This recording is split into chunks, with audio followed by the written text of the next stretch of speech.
Ngaji bareng yuk. Open your mind.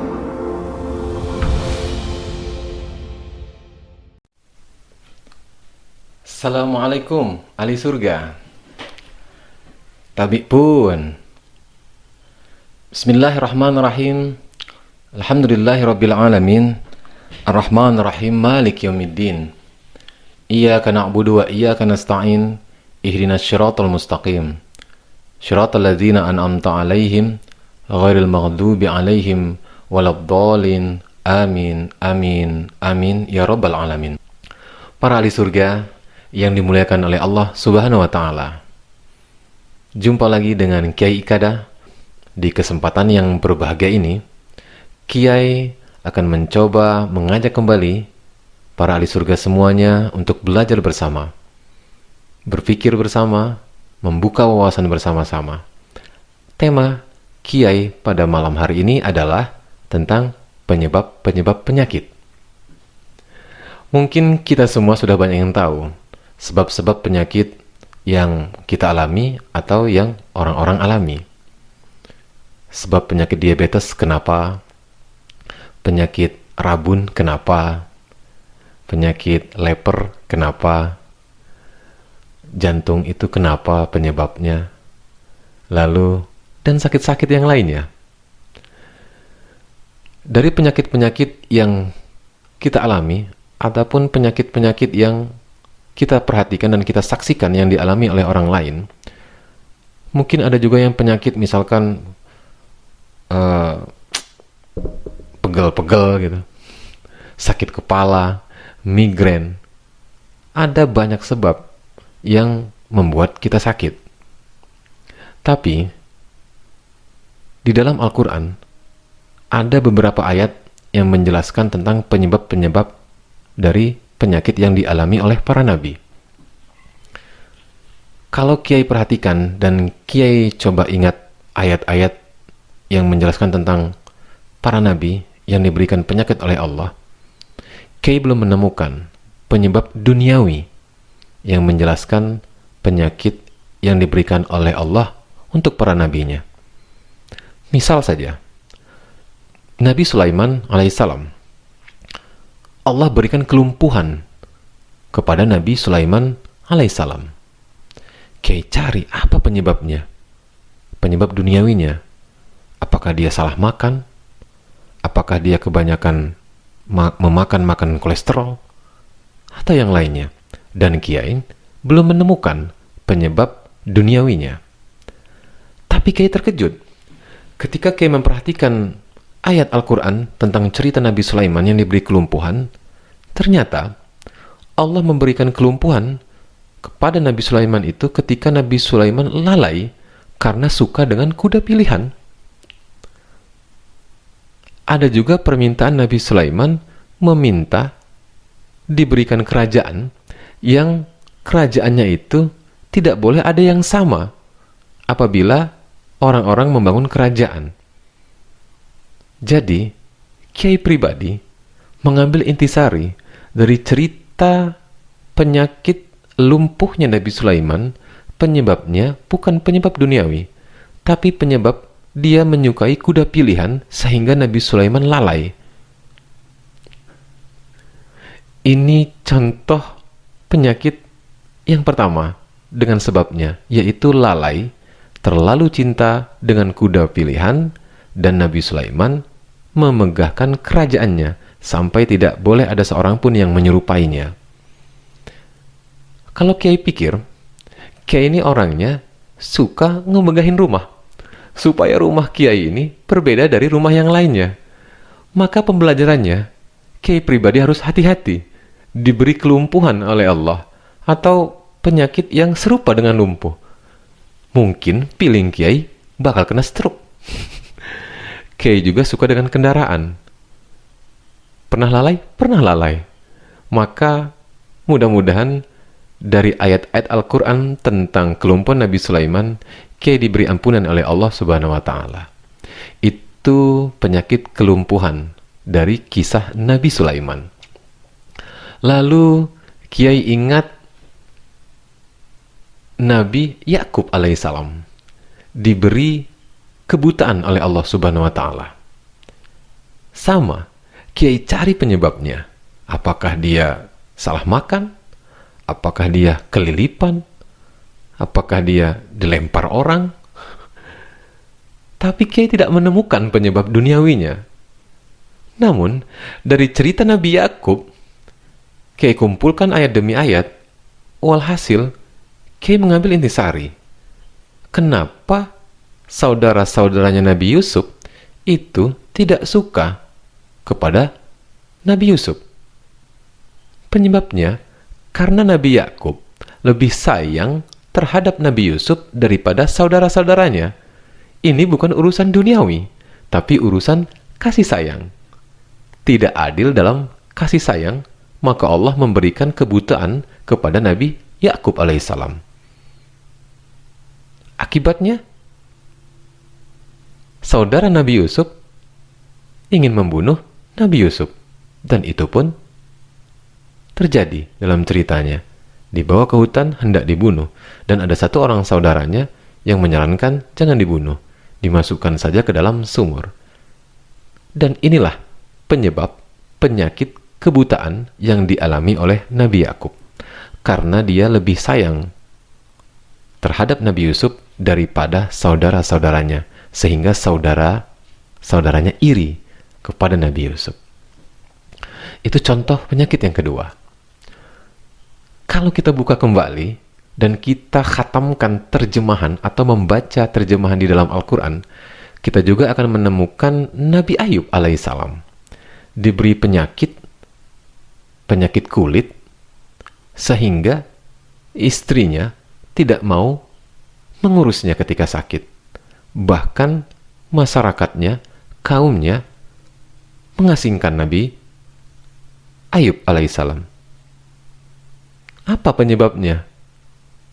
Tidak tertulis, atau Kiai mungkin belum menemukan penyebab duniawinya. Tapi dari ayat-ayat mufassalat, Kiai menemukan Nabi Ayub diberi penyakit kulit karena dia tidak bersungguh-sungguh mendidik istrinya menjadi istri yang takwa. Apa buktinya? Nabi Ayub sakit, istrinya pergi meninggalkannya dan tidak mau mengurusnya. Lalu Nabi Ayub berjanji kalau diberi kesembuhan akan memukul istrinya 100 kali. Ketika diberi kesembuhan oleh Allah, Nabi Ayub tidak menjalankan janjinya.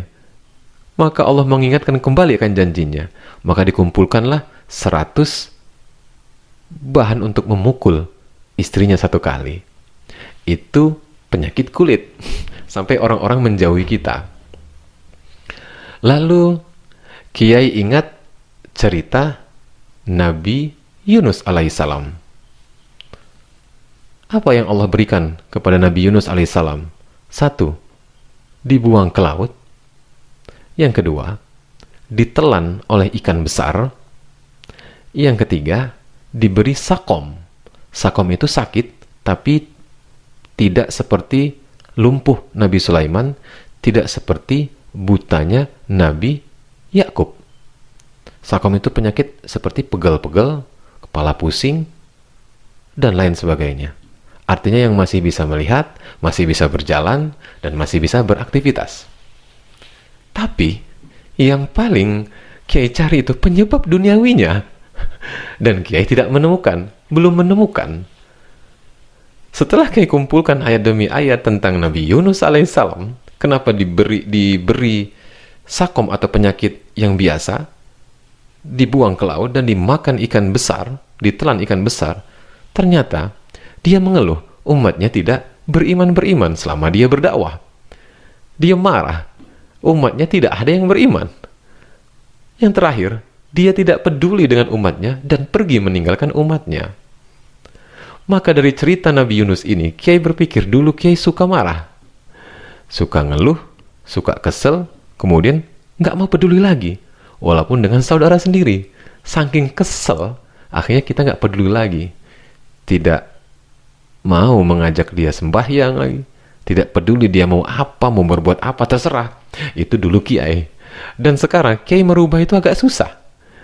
Apalagi kalau sudah emosi kepada saudara sendiri. Maka berhati-hatilah teman-teman para ahli surga. Dan kiai tentunya sangat berhati-hati. Jangan sampai mudah mengeluh, jangan sampai mudah marah, jangan sampai gak peduli lagi. Kalau kita melakukan itu, maka satu, kita akan dipersulit dalam perjalanan. Tidak lancar perjalanannya. Nabi Yunus ingin menuju kemana, lalu dibuang ke laut dengan undian. Lalu ditelan ikan besar. Yang terakhir, diberi sakom, kata Allah. Penyakit. Yang tidak seperti Sulaiman dan tidak seperti Nabi Ayub dan Nabi Yakub. Yang terakhir, teman-teman. Sebagai akhir dari pembahasan kita pada malam yang berbahagia ini, bagaimana dengan penyakit Nabi Muhammad Sallallahu Alaihi Wasallam? Ketika Nabi Muhammad Sallallahu Alaihi Wasallam sakit, dia tidak mampu menjadi imam. Akhirnya dia menunjuk Abu Bakar sebagai penggantinya. Para ahli surga, siapa di antara kita yang ingat kenapa Nabi Muhammad diberi penyakit oleh Allah Subhanahu wa Ta'ala? Pasti ada sebabnya yang harus kita pahami, yang harus kita pelajari. Kalau kiai pribadi, ada yang mengingatkan. Dia mengingatkan kiai dengan surat Abasa wa tawalla an ja'ahul a'ma. Dan selanjutnya.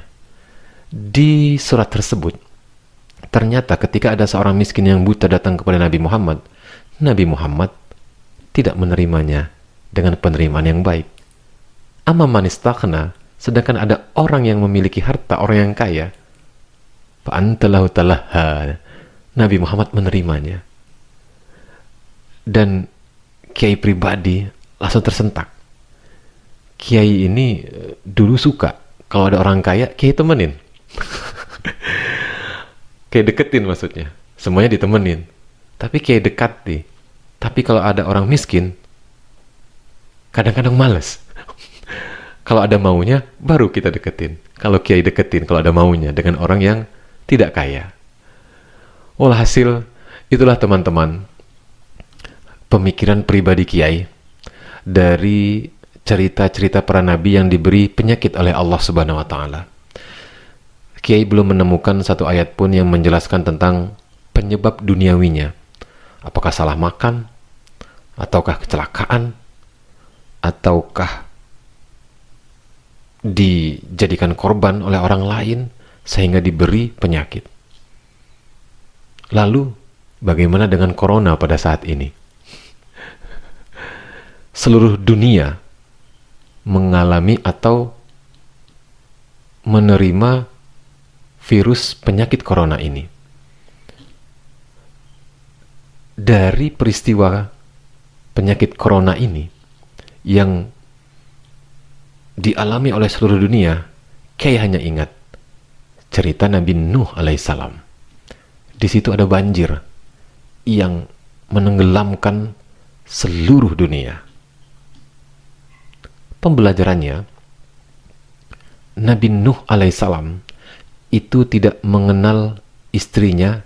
Ternyata istrinya itu tidak thayyib, amalnya tidak soleh, padahal itu istrinya. Sehingga Nabi Nuh alaihissalam meminta Allah kepada Allah Subhanahu wa Ta'ala untuk menyelamatkan istri, bahkan anaknya Kan'an.